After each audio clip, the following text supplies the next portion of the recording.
When I first started working with wood, I ran out to the local home improvement store and bought some 2x4s. I really don't remember what project it was, but at least it got me started. But the best part was it didn't cost much to get started, and when I messed up that first project, it didn't cost much to redo it either. So for those of you who are new to woodworking, let's build some projects using only 2x4s. And for those of you who are not, I hope this is a little nostalgic for you. For our first project, I'm going to use a 2x4x8, and I'm going to stick with this size for the rest of our builds, because usually these are least expensive and easiest to find in your store. I'm also going to use a miter saw for all of my cuts. If by chance you don't have one, you should be able to use a circular saw for most of these.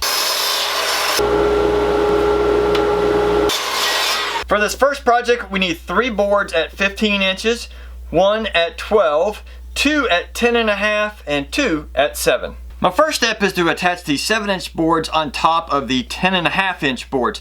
I just use some pocket holes to hold these in place, but if you don't have a pocket hole jig, you can always just glue these together. Also, try and make sure that the discolored or any kind of writing that is on your boards faces to the inside so you don't have to sand them off later. Then take the 12-inch board and we want to sandwich it in between the 2 boards that we just put together, making sure that our pocket holes are toward the inside.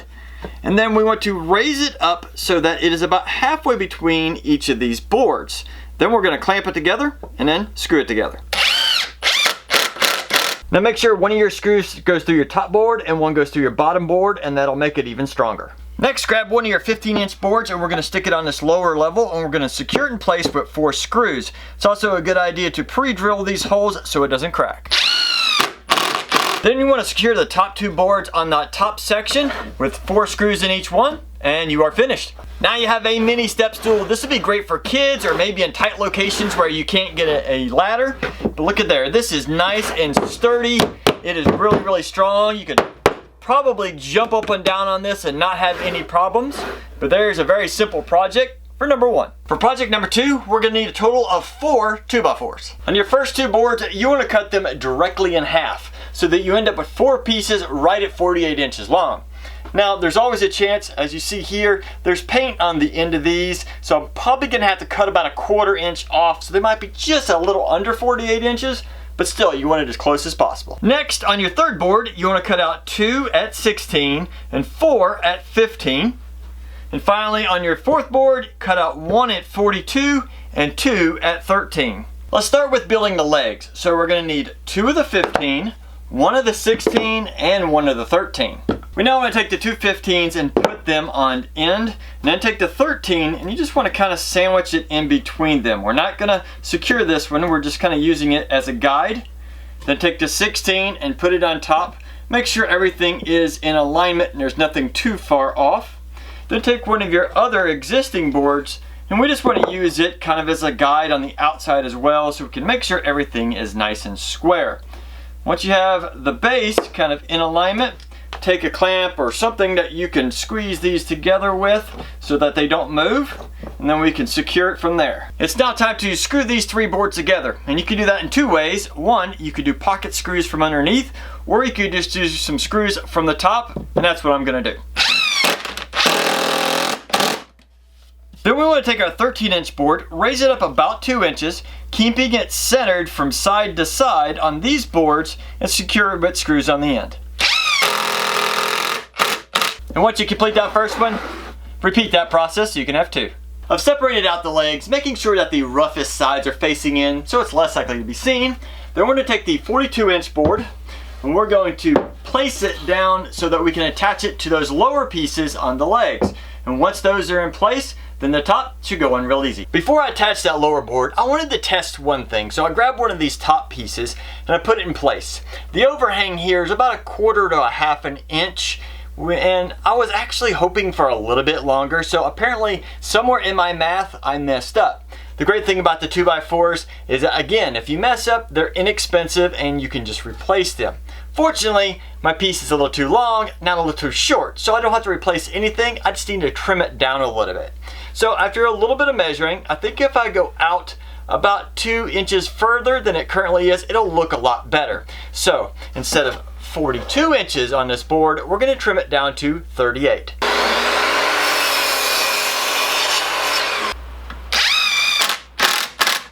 With the bottom now being nice and secure, I'm going to add the top. There's going to be a little bit of spacing between each of these boards, and I'm going to kind of eyeball that. But when it comes to the overhang, I am going to measure this out and try and get them as even as possible on the ends so it's not overly noticeable. So the bench is now complete, as you can see. So let's test it out. Feels good. It's at a great height. Doesn't seem to be unstable at all. That's sturdy. This bench was really easy to put together. And remember, it only took 4 2x4s to build this thing. So I hope you get a chance to build it. Here's a little tip for you. Whenever you're working with 2x4s, it's primarily pine or sometimes fir. In any case, it's usually a light colored wood, and some people don't like just that one tone. So if you take some stain, you actually create kind of like a two-tone. One is one color, one is something else, and that'll allow this wood to really stand out and look great. Here's an example of what I'm referring to. This is pine plywood, so naturally it would look closer to this color. But since I've darkened it, this two-tone look really looks good. For this next project, we're going to try and build it out of a single 2x4. For our first cut, we want it to be 12 inches long, but we also want a 30-degree angle on each side, and they'll be opposing each other, in other words, against each other. To do that, we're going to have to change my miter saw.